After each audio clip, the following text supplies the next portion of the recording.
votre réaction? C'est une piste, comme vous dites, c'est parmi tant d'autres. On peut instaurer le plan Maréchal, mais qui va instaurer le plan Maréchal?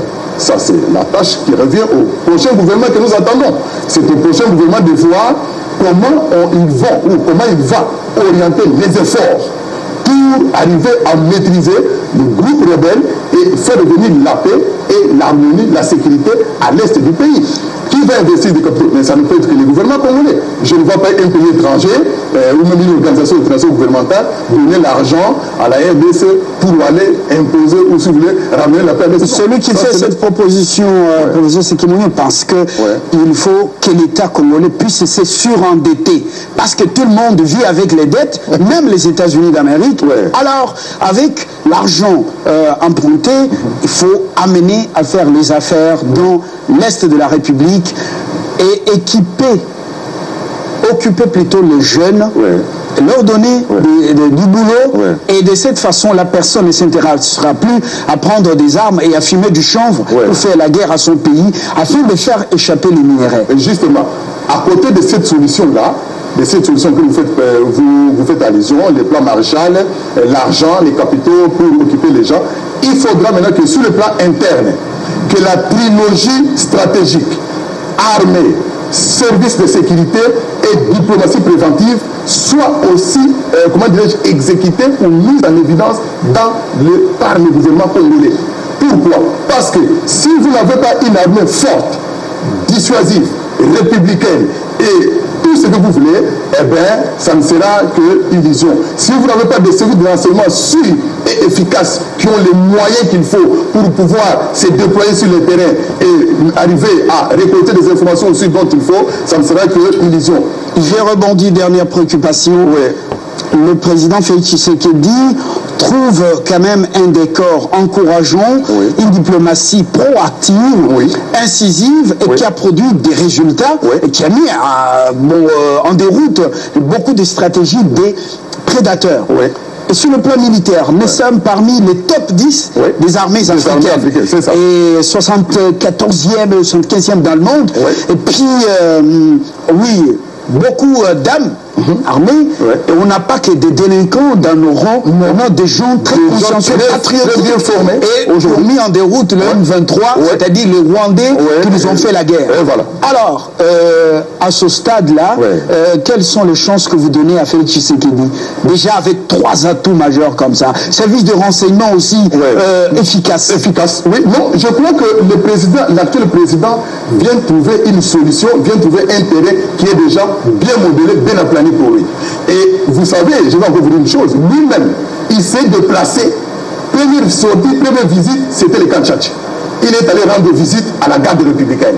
Il a consolé la garde, il a promis à la garde républicaine de rehausser leur sort. Et vous avez vu, M. Fabien, vous-même, la garde républicaine, on a vu sur les images, ils étaient très contents de cette visite du chef de l'État. Il y en a même qui dansaient là-bas, on les a vus, ils étaient très contents. Donc, le président actuel a toutes les chances de pouvoir réussir. Mais à condition qu'il soit aussi entouré des gens qui ont cette volonté politique comme lui. Parce qu'avant la volonté politique de réussir à mettre fin à la sécurité, c'est une chose, mais exécuter aussi cette volonté politique, c'est une autre chose, surtout lorsque on ne peut pas sortir d'un carcan, par exemple, dans lequel il risque de tomber. Donc nous souhaitons que l'actuel chef de l'État, qui vient de trouver ces atouts-là, puisse maintenant foncer vers le devant. Parce qu'il a ses atouts, il peut réussir. Vous vous rappelez, pas plus longtemps qu'hier, l'ancien gouverneur du Nord Kivu, pour ne pas citer son nom, M. Paloukou, qu'est-ce qu'il a déclaré? Il a dit, je cite, parce que c'est passé même sur votre bande de filante, l'actuel président Félix Tshisekedi a la manette des commandes pour mettre fin à l'insécurité à l'Est.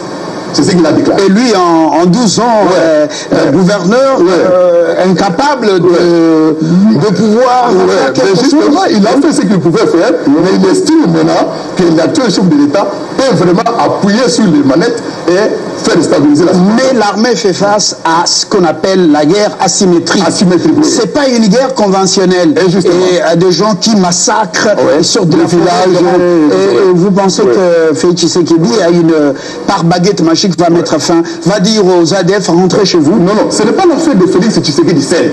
C'est l'affaire de tous les Congolais. C'est ce que Paloukou dit. Oui, mais bien sûr, moi aussi je le complète. C'est l'affaire de tous les Congolais. Pourquoi? Parce que la guerre, ce n'est pas seulement une affaire de militaire. C'est ce que beaucoup oublient.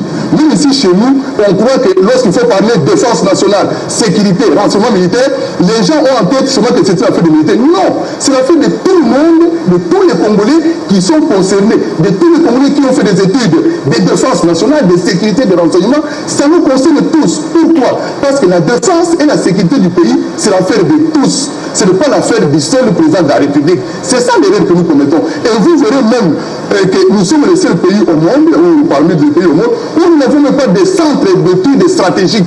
Ici, chez nous, il y en a un peu qui sont financés par l'État, il n'y en a pas. Il ne faut pas dire ça au grand public. On ne va pas vous dire que ça fonctionne telle part. Non. Les centres d'études stratégiques existent alors. Oui, ça existe, mais on en a combien? Alors, si vous voulez que je vous amène, on en a combien? Oui, moi je voulais peut-être un seul, ou deux, c'est tout. Nous sommes un grand pays avec plus de 80 millions d'habitants. Nous devrions avoir beaucoup de centres stratégiques, comme on appelle en Allemagne, par exemple, les Forschungszentren, qui sont au-delà de 50 et qui sont financés par l'État.